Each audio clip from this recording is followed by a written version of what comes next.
शिव महापुराण की कथा कहती है, भगवान शंकर का अनुमोदन कहता है कि आपकी जो भक्ति है, भगवान धन से, संपदा से या सत्ता से या वैभव से या दौलत से भगवान कभी नहीं रीझता।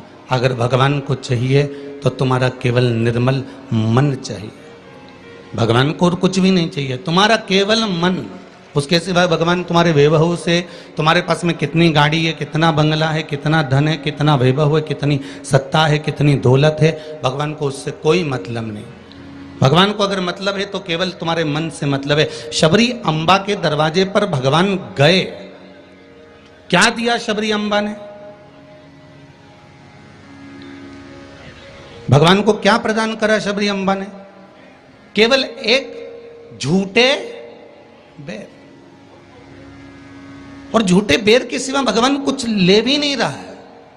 अब तुम शंकर जी को क्या देते हो? अगर शबरी अम्बा ने भगवान राम को झूठा बेर दिया है तो आपने कौन सा अच्छी चीज दी थी भगवान को? जल दिया, वो मछली का झूठा था। दूध दिया, वो बछड़े का झूठा था। फूल दिया, वो भौरे का झूठा था।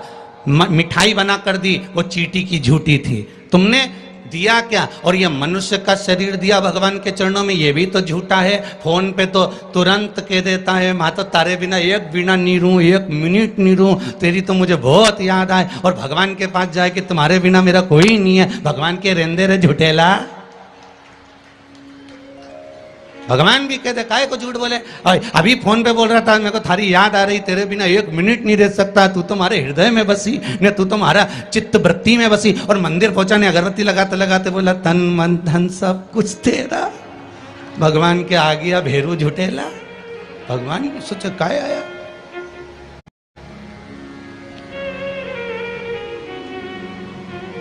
अगर शबरी अम्बा ने झूठा बेर दिया है तो हमने कौन सी अच्छी चीज भगवान को दे दी है? हमने क्या भगवान को अच्छा दे दिया है?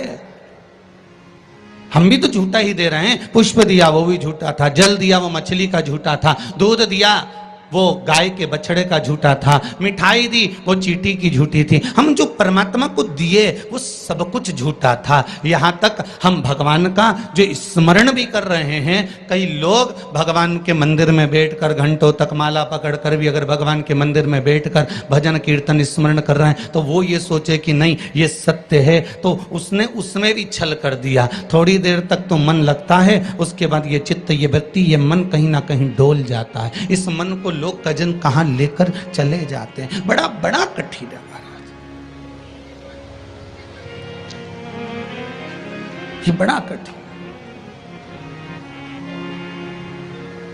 ये मन बड़ा चंचल है, कैसे तेरा भजन करूं, जितना इसे समझाऊं उतना ही मचलता है।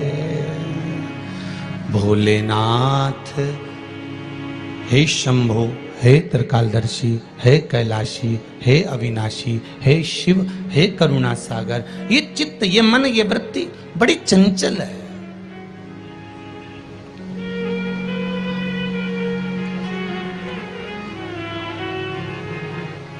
अगर ये मन, ये चित्त, ये वृत्ति थोड़ी भी परमात्मा में लग गई तो जीवन की सार्थकता हो गई।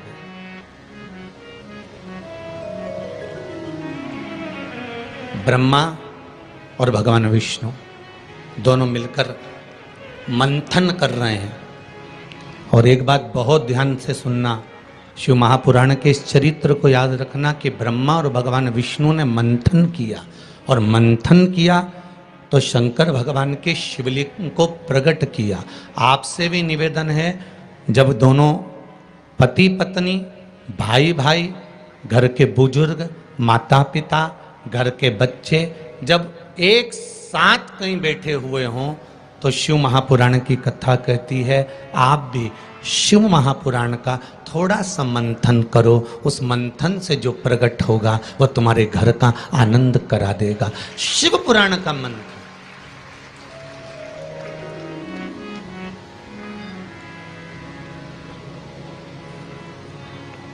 थोड़ी देर अपने माता पिता के पास में जाकर बैठा करो, थोड़ी देर जब घर से जाते हो तो अपने घर में जो मंदिर है, अपने घर में जो देवालय है, अपने घर में जो शिव जी हैं, अपने घर में जो राम जी हैं, अपने घर में जो ठाकुर जी हैं, अपने घर में जो कृष्ण हैं, अपने घर में जो देवता विराजमान हैं, आप उनके पास जाकर बैठकर फिर अपने गंतव्य की ओर अपने कार्य के लिए जाइए। और शाम को जब आओ तो पत्नी और बच्चों से, परिवार से बाद में मिलो।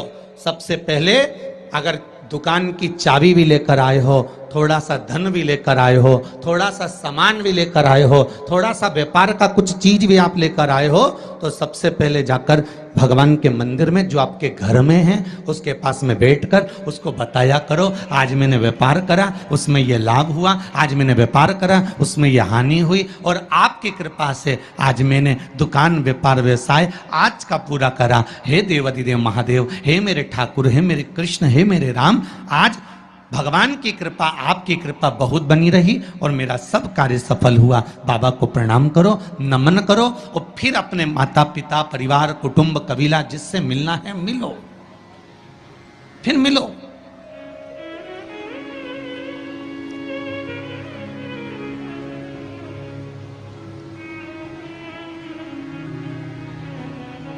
आज किसी ने एक प्रश्न किया था सुबह, गुरुदेव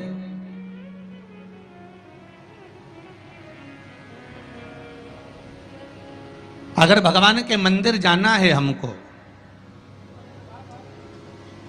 और शरीर में अगर कष्ट है, शरीर में अगर रोग है, शरीर में अगर बीमारी है, शरीर में अगर दुख है, शरीर में अगर कष्ट है, तो क्या नहाना जरूरी है?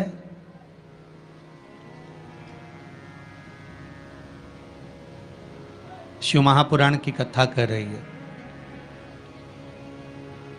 मत नहाओ, स्नान कर लो।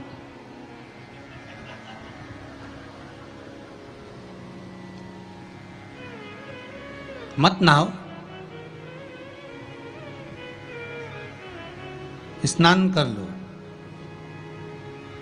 नहाने में और स्नान में जमीन और आसमान का अंतर है। बाथरूम में गए, साबुन लगाया, शैम्पू लगाया और ये सब लगाने के बाद में तुमने जो तुम्हारे ऊपर पानी उंडेला, इसको नहाना कहते हैं। ठीक है? जो तुमने साबुन लगाया, शैम्पू लगाया, पानी डाला, उसको नहाना कहते हैं। और मंदिर में गए अर्थात आप बाथरूम में ना जाकर भी सवेरे से उठे और उसकी भक्ति में लीन होकर दिल से उसको याद कर कर और मान लो मुंह धोकर भी भगवान के दरवाजे तक पहुंच गए तो उसको स्नान कहा जाता है। कर लिया ना बहुत।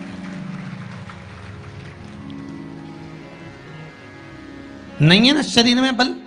एक पत्र में लिखा है किसी ने,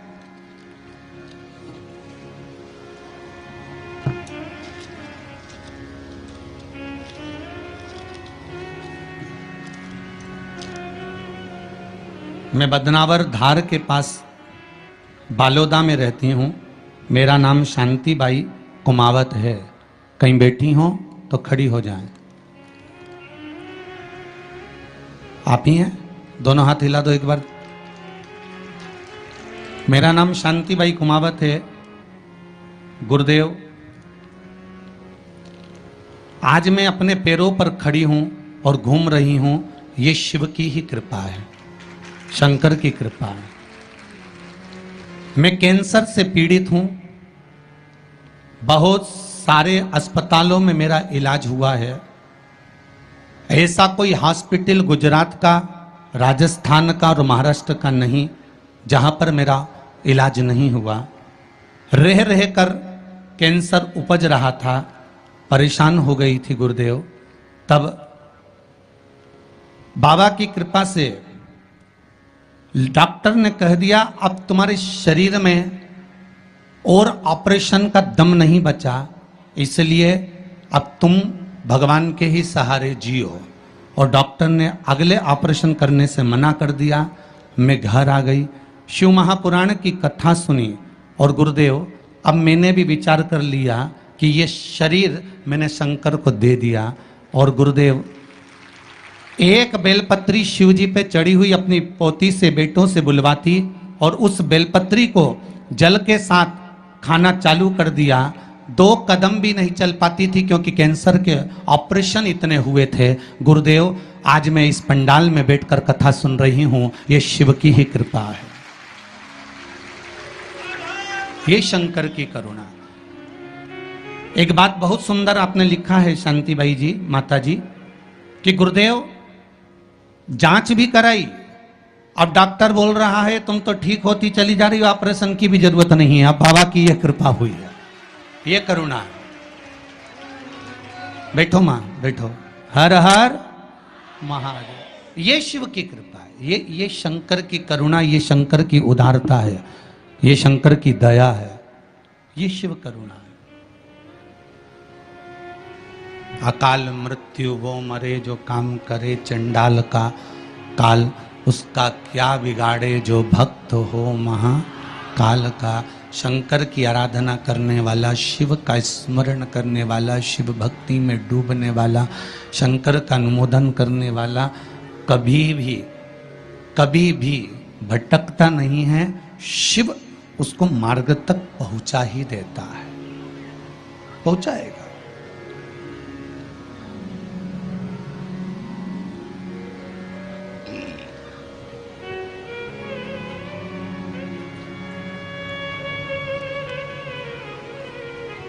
जितना शरीर का वजन है,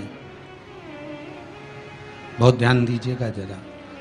वैशाख शिवरात्रि शिव महापुराण की कथा मिली है आपको सुनने के लिए, और वैशाख शिवरात्रि शिव महापुराण की कथा यदि आप लोग श्रवण कर रहे हैं, चाहे आस्था चैनल के माध्यम से सुन रहे हो, चाहे फेसबुक यूट्यूब के माध्यम से सुन रहे हो, चाहे इस पावन पंडाल में बैठकर सुन रहे हो, अगर श्रवण कर रहे हो तो ध्यान रखना, जितना शरीर का वजन है,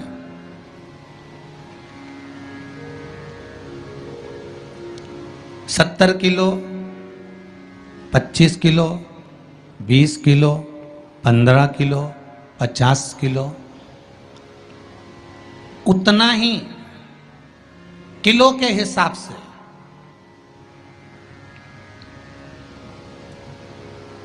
10 किलो है तो ये मन में भाव लगा लेना कि मुझे दिन भर में 10 बार भगवान को धन्यवाद देना है कि तूने ये शरीर दिया, चित्त वृत्ति दी, ये मन दिया, ये बुद्धि दी, ये पूरा जीवन मुझे दिया, ये आपकी कृपा से मिला है, आपको समर्पित है और आप ही को दे रहा हूँ।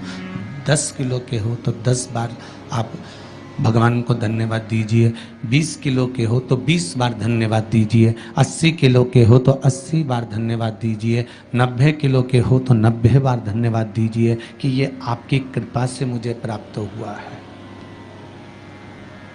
कोई दूसरा देने वाला नहीं है मुझको, केवल आप दे रहे हो,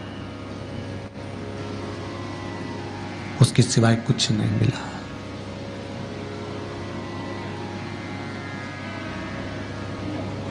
बड़ी मुश्किल से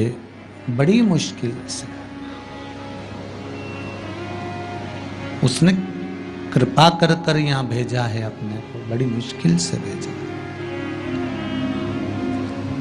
शंभो शरणे पड़ी, मांगू घड़ी रे घड़ी, दुख काटो दया करी ने दर्शन। भगवान से प्रार्थना करते रहो, निवेदन करते रहो, उसके चरणों में जाकर धूप लगाते रहो, उसको नमन करते रहो, उससे विनती बार बार करते रहो कि तेरे बल पर जी रहा हूँ, तेरी कृपा से जी रहा हूँ, तेरी करुणा से जी रहा हूँ, उसके सिवाय कुछ भी नहीं है महाराज। भगवान विष्णु और भगवान ब्रह्मा ने मंथन किया और भगवान विष्णु और भगवान ब्रह्मा जब मंथन करे तो उस मंथन में शिवलिंग प्रकट हुआ।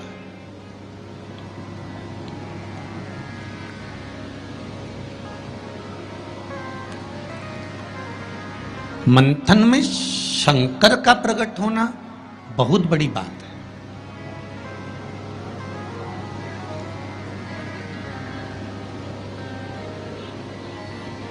जैसे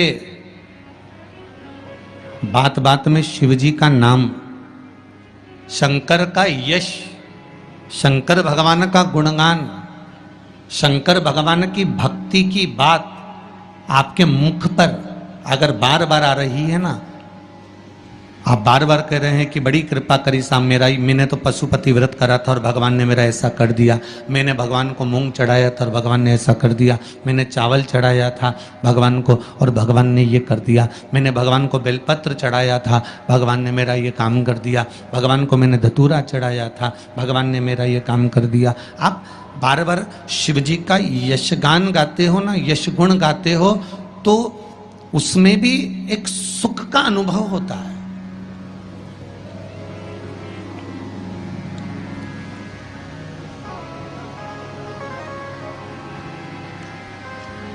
आपके यश गुण गाने में भी करके देखना। सास से निवेदन है, बहू की बड़ाई करके देखो, बहू का यश गुण गाकर देखो। कितनी भी बुरी बहू हो, कितना भी अपशब्द कहती हो, कितना भी ताना देती हो, कितनी भी गाली देती हो, कितना भी आड़ा टेढ़ा बोलती हो, भले तुम्हें संभालती हो ना संभालती हो, तुम्हारा सम्मान करती हो ना करती हो, तुम्हारा आदर करती हो ना करती हो, उसके बाद भी तुम 4 लोगों से अपनी बहू की बड़ाई कर कर देखना, खूब बड़ाई करना उसकी, खूब यश गुण गाना उसका। भले वो गाली दे, अपशब्द के ताना दे, कुछ भी बोले, पर तुम यश गुण गाओ उसका, खूब गाओ और खूब दिल से यश गुण गाओ उसका। 1 महीना इंतजार करना यश गुण गाते गाते। दूसरे महीने में जिस बहू का तुमने यश गुण गाया है, ये शिव महापुराण की कथा कहती है, वो भी सिर पर पल्लू लेकर तुम्हारे को धोख लगाने आएगी जरूर, ये पक्का है। आप अपने भीतर कुछ अच्छा तो लाओ।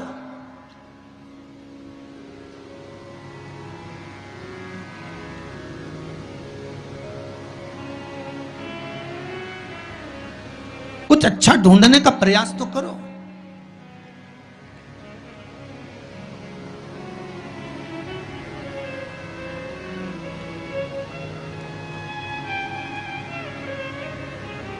आज कोई कह रहा था गुरुजी, पूरे भारत में पूरे जगह पर देखा जाए तो आज दुनिया के लोग ये भगवान के नाम से क्यों इतना चिढ़ने लगे।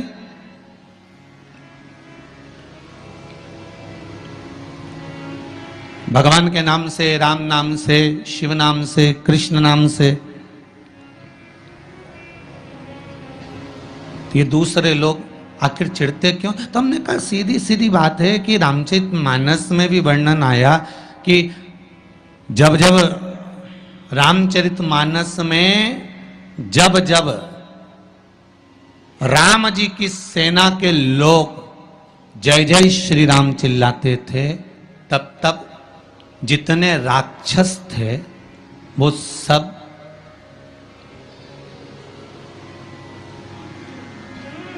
जितने राक्षस थे, जितने भी,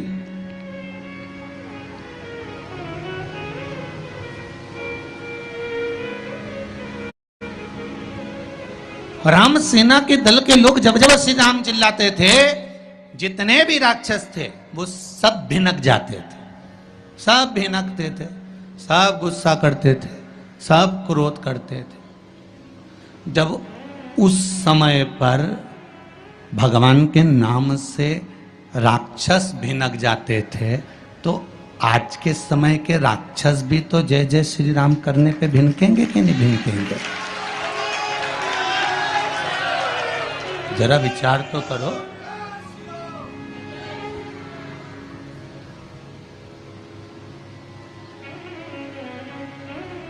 जब उस समय पर राम दल की सेना चलती थी और हनुमान जी ने धमक के, अंगद ने कूद कर रावण के सामने कह दिया था जय जय श्री राम, तो सारे राक्षस भिनक गए, सब को क्रोध आ गया, सबको गुस्सा। तो जब त्रेता में ये हाल था राक्षसों का राम नाम से, तो फिर तो ये तो कलयुग है।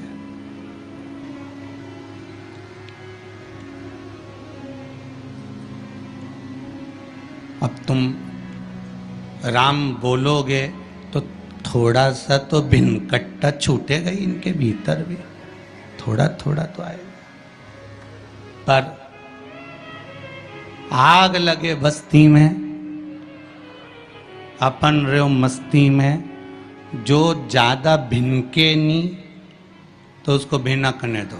तुम तो जोरदार खजूर वाली चोटी बना के बिंदी लगा तैयार होके भगवान के मंदिर जाओ और न राम नाम गुण गाओ, शिव का स्मरण करो, लोटा भर के जल चढ़ाओ, शंकर का भगवान का भजन करो।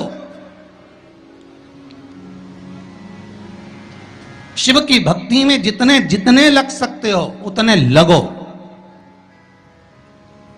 कुछ नहीं बिगड़ेगा। एक लोटा पानी जो भगवान शंकर को समर्पित करता है, मरने के बाद तुम्हारी औलाद तुम्हारा किसी पवित्र नदी में तर्पण करे ना करे, तुम्हारा शिव को दिया हुआ जल तुम्हारे खाते में पहुंच जाता। आपने जो शंकर भगवान को एक लोटा जल दिया है, शिव जी को एक लोटा पानी चढ़ाया, शंकर भगवान को एक लोटा जल समर्पित करा है, शंकर भगवान को एक लोटा जल अगर आपने दिया है तो वो आपके खाते में पहुंचेगा जरूर, ये निश्चित है, पक्का है।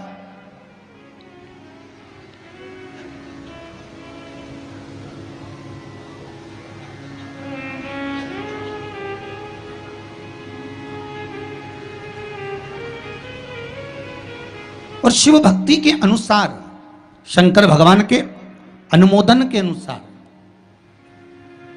पहले भी कथा में कहा, आज फिर कह रहे हैं, आप जब शंकर भगवान को एक लोटा जल समर्पित करते हो तो वो 33 कौटि देवताओं के हिस्से में चले जाता है, एक भाग पितरों के हिस्से में चले जाता है, एक भाग आहूतों के हिस्से में चले जाता है, एक भाग वाचुकों के हिस्से में चले जाता है। आपने जो भगवान को दिया वो धीरे धीरे धीरे धीरे धीरे धीरे धीरे बढ़ता चले जाता है, भगवान के दामों में पहुंचता चले जाता है।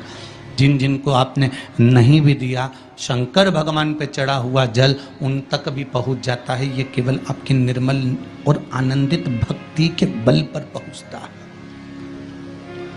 भक्ति के बल। भगवान ब्रह्मा और भगवान विष्णु ने जो मंथन किया, उस मंथन में जो शिवलिंग निकला और ब्रह्मा जी के मुख से निकल गया कि ये शिवलिंग जो निकला है इसके चरण कहाँ हैं, इसका शीश कहाँ है, जरा पता करा जाए। और ब्रह्मा स्वयं भगवान शंकर का सिर देखने के लिए जा रहे हैं और भगवान विष्णु मृत्यु लोक में नीचे तलातल में, रसातल में, पताल में भगवान शंकर का चरण ढूंढने के लिए जा रहे हैं, भगवान शिव का चरण।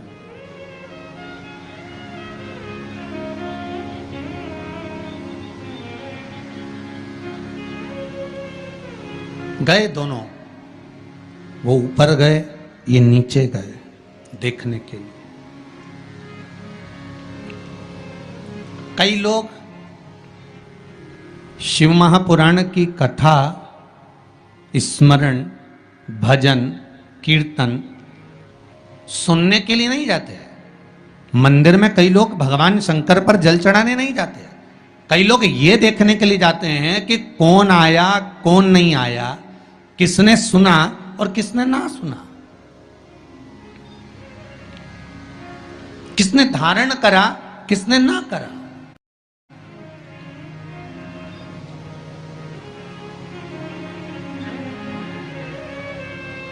अब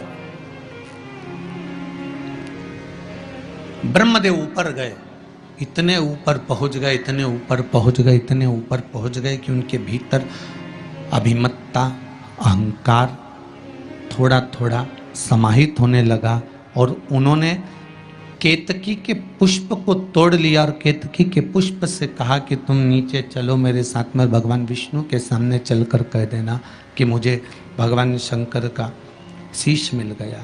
केतकी के फूल ने कहा कि यदि मैं झूठ बोलूंगा तो वो श्रेष्ठता कैसे रहेगी?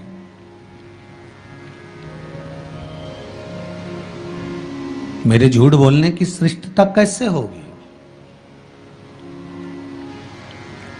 कौन मानेगा मेरी बात को? सामने से गौ माता निकल कर जा रही थी, गाय से कह दिया तुम चलकर कह दो कि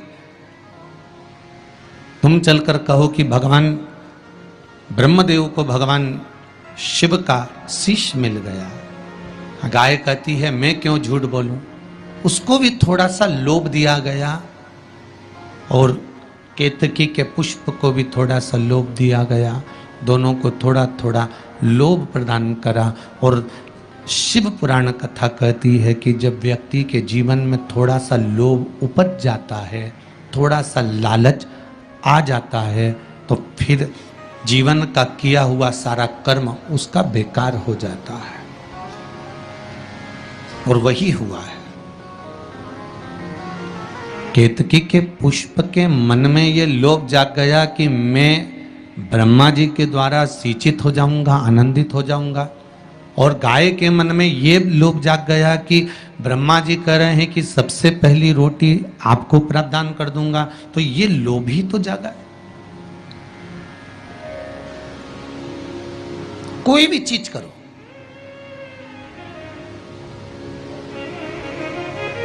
अगर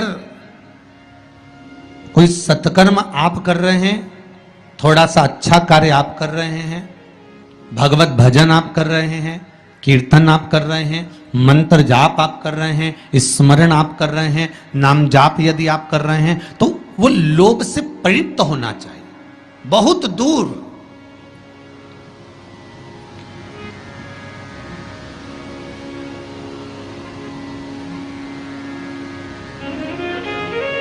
आपके भीतर वो उपजे ना।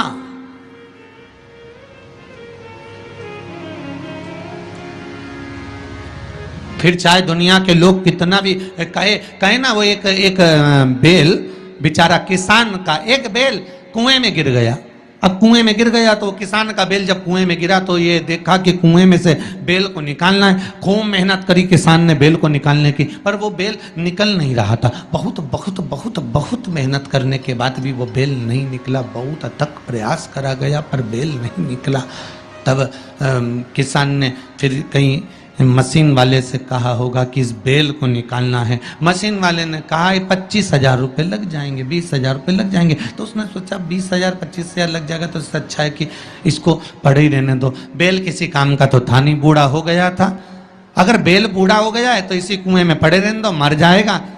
इसी कुआं भी सूख गया है, इसमें कोई दिक्कत वाली बात नहीं, अपन कचरा पटकते जाएंगे, बेल को वहीं की वहीं दबा देंगे। गाँव के लोगों से कह दिया मेरा बेल कुएं में गिर गया है और ये बूढ़ा हो गया था। एक काम करो, तुम्हारे गांव का जितना भी कचरा है ना, घर वाले वो सब लाकर इसमें डालते हैं ना, बेल मर जाएगा, धीरे धीरे उस पे मिट्टी डल जाएगी। गांव के लोगों ने कचरा लाकर डालना चालू करा। जैसे जैसे बेल के पास में कचरा पटकना प्रारंभ करा, बेल भी समझदार था।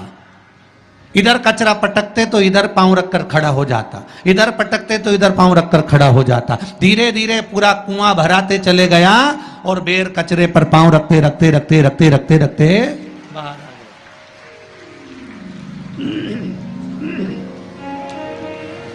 बेल कचरे पर पांव रखते रखते रखते रखते बाहर आ गया, ऊपर आ गया। और जब वो ऊपर आया, निकल कर बाहर भाग गया, निकल कर बाहर भागा। बेल से हमको एक सीख लेना चाहिए, हमको एक चीज सीख लेना चाहिए। बुराई करने वाले कितनी भी बुराई करेंगे, निंदा का कचरा, बुराई का कचरा कितना भी पटकेंगे, हमको केवल उस पर पांव रखकर निकल कर बाहर की ओर चले जाना है और हमारे जीवन को सार्थक बना लेना है। करे तो करे।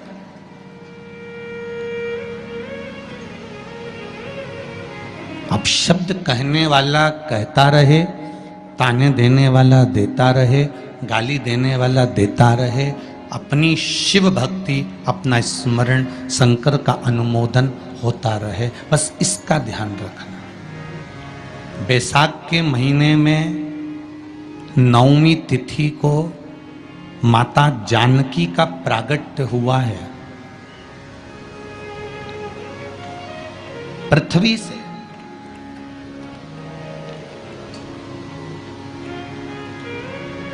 कभी एक विचार करिएगा कि नरसिंह अवतार बैसाख के महीने में हुआ, कुर्मा अवतार बैसाख के महीने में हुआ, हयग्रीव अवतार बैसाख के महीने में हुआ, परशुराम अवतार बैसाख के महीने में हुआ, माता जानकी का अवतार बैसाख के महीने में हुआ। आखिर बैसाख के महीने में, माधव महीने में इतनी महत्वता क्यों?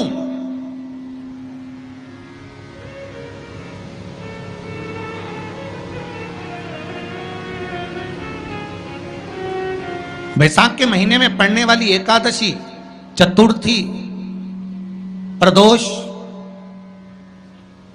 अमावस्या, पूर्णिमा, शिवरात्रि, ये सभी इतनी महत्वपूर्ण क्यों हो जाती है?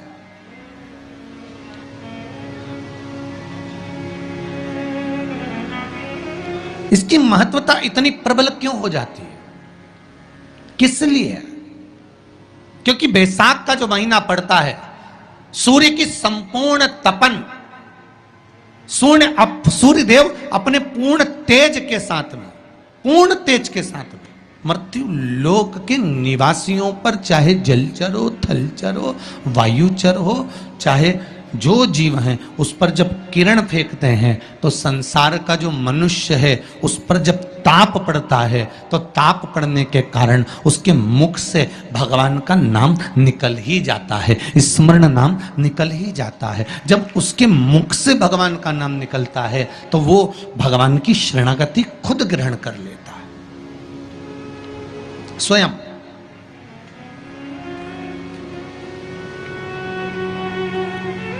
शरणागति ग्रहण कर लेना। बैसाख की पोथी पढ़ते हो आप लोग? आप में से अगर कोई पढ़ता हो बैसाख महीने की पोथी, तो उसमें एक वर्णन आता है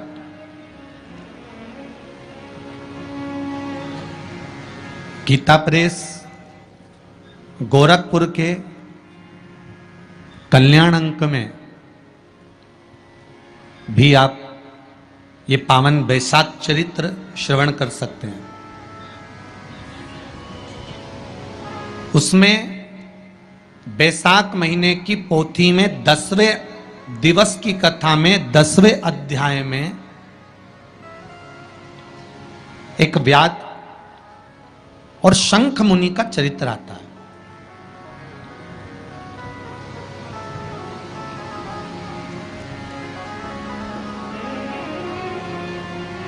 शंख मुनि एक बार निकलकर भगवान शंकर के मंदिर में जल समर्पित करने के लिए जा रहे थे और शिव मंदिर की ओर जाते जाते जाते जाते जाते जाते बीच मार्ग में चलते चलते चलते चलते और वो शंख मुनि जब शिव के मंदिर में पहुंचे, शंकर भगवान के मंदिर में जाकर उन्हें दर्शन किया,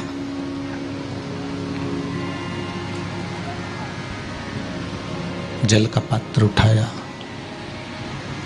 और वो जल का पात्र उठाकर जब भगवान शिव को समर्पित कर रहे थे तो उसी समय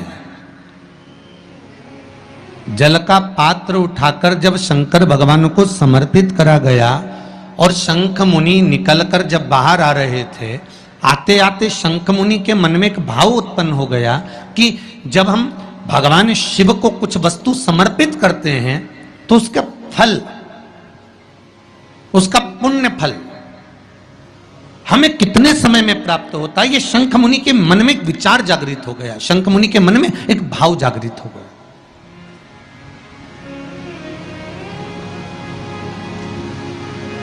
कई माताएं पशुपति व्रत करती हैं,